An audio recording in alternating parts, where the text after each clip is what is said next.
Gjendja është akoma e rëndume në komunën e Drenasit. Disa prej rrugëve që i kemi paralajmëru janë akoma të pakalush me aja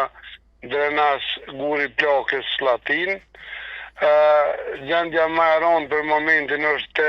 qendra e biznesit, ku shumë biznese janë damtu për shkak se është objektin në nivelin e lumit dhe lumi është veç 100 metra për tej biznesit, po bëjmë gjithë shka të pamundshme me mujt me largu ujt, po para niveli ujt të lumit na nuk mund e largojmë sepse kanalet e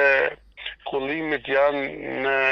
derdhën lëm, jo tjetër kun. Na kemi evaku familje vetëm dje, janë 20 familje që i kemi evaku, sigurisht që ata janë strehu të familjarët e vetë, të miqtë e vetë, edhe besoj që shumë shpejt nëse moti do të merë, ata do të kthehen në shtëpiat e veta, sigurisht pas largimit të ujnave nga podumet, nga shtëpit, e kështu me radhë. Shënjestër.net